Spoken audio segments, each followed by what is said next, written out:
Hey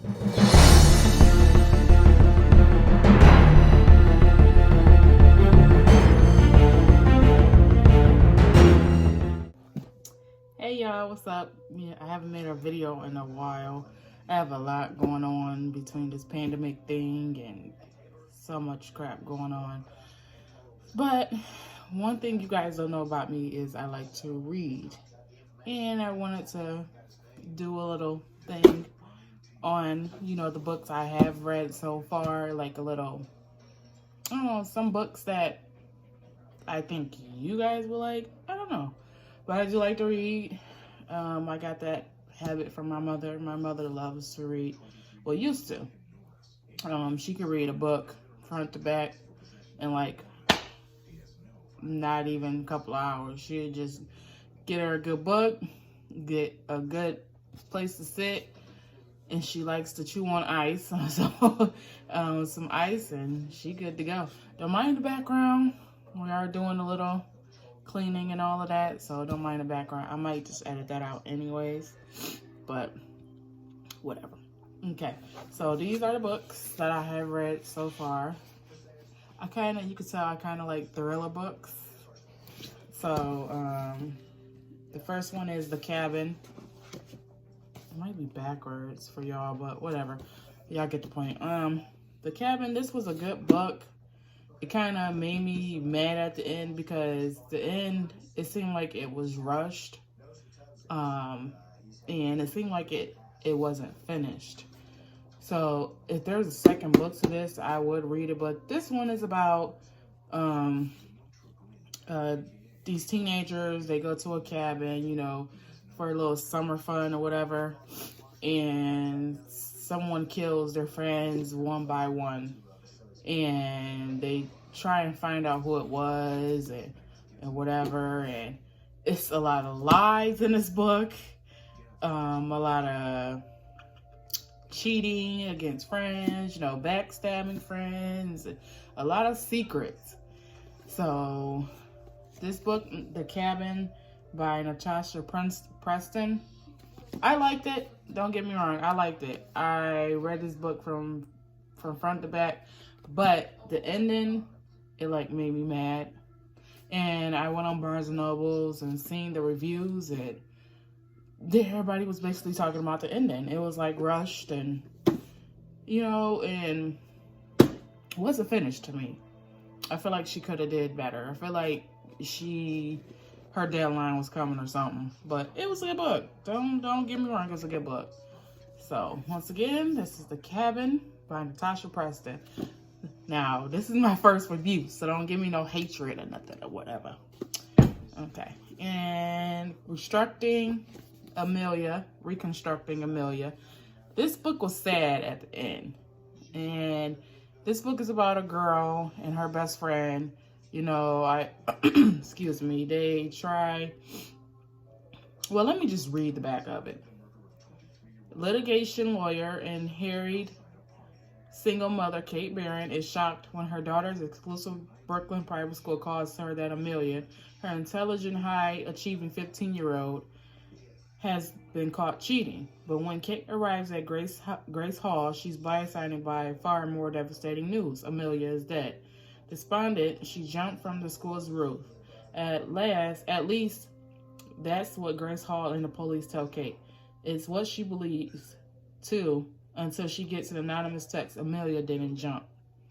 Now Kate is going to find the truth, no matter where it leads. Sifting through Amelia's emails, text messages, and Facebook posts, Kate reconstructs the pieces of her daughter's life and the people in it, uncovering why she was on Grace Hall's roof that day and how she died. A superb blend of, well, I ain't gotta read all that.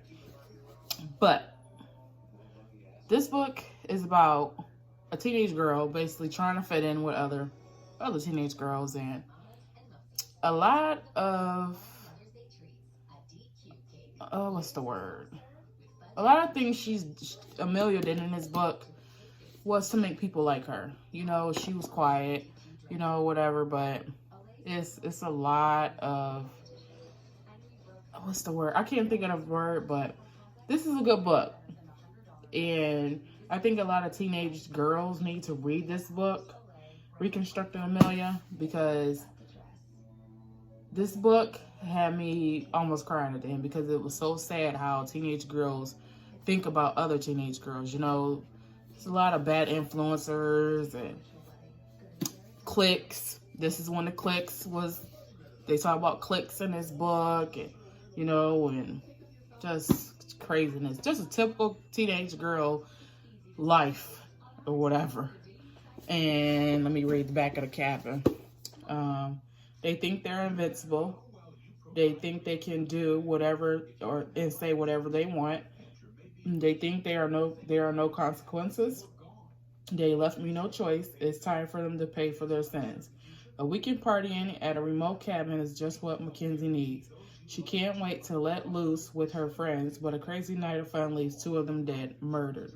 With no sign of a forced entry or struggle, suspicion turns to the 5 survivors. Someone isn't telling the truth, and Mackenzie's first mistake is assuming the killing is over. This was a good book. This was, and this was. But like I said, the ending of this pissed me off. Okay. And The Third Twin, this was a good book as well. Let me read the back of this. It started as a joke. When they were little, Lexi and her identical twin Ava made up a third sister, Alicia. If something broke, Alicia did it. Alicia was always to blame for everything. Now the game is all grown up. The girls are seniors and they use Alicia as their cover to go out with guys who they never ever be with in real life. But sometimes games just aren't worth playing. A boy has turned up dead, and DNA evidence and surveillance photos point to only one suspect, Alicia, a girl who doesn't exist.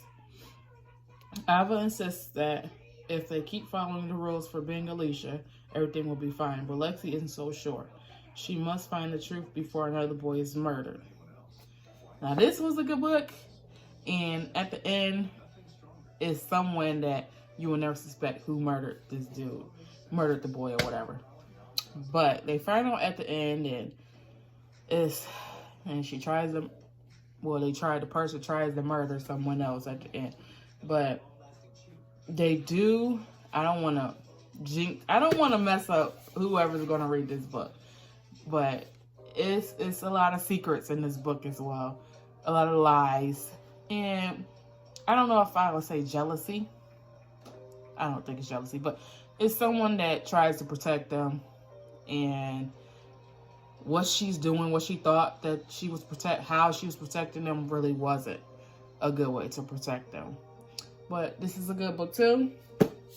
A lot of these are, you know, this is my first few, so don't mind me, like I said. So don't come with all the craziness and all that. But Reconstructing Amelia, The Cabin and The Third Twin. As you can see, I like thriller books. So you guys should go read these books, or at least try. Don't mind me, I'm looking out the window. Or at least try to, because I think there are some good books to keep you busy, especially during this pandemic crap. Because, you know, I'm blessed to be still working, but the way they got it set up at work, I am so tired. And, you know, you want to come home and unwind and just get a good book, you know, and just have your mind shift off somewhere else, because it's craziness out there. You know, you got people infecting people with this corona crap that they don't even know they're doing it. So y'all just be careful, be safe, common sense, listen to your governor or whatever. Some governors, because some of them just dumb, but listen to them. It's common sense. Keep safe. Stay in the house. Please stay in the house. I am a frontline worker. I'm a medical assistant, and I'm still blessed to be working. And if you guys don't stay in the house, we working for y'all to stay in the house, but y'all not. Or whatever. So, you know, stay safe out there. Stay blessed. Bye.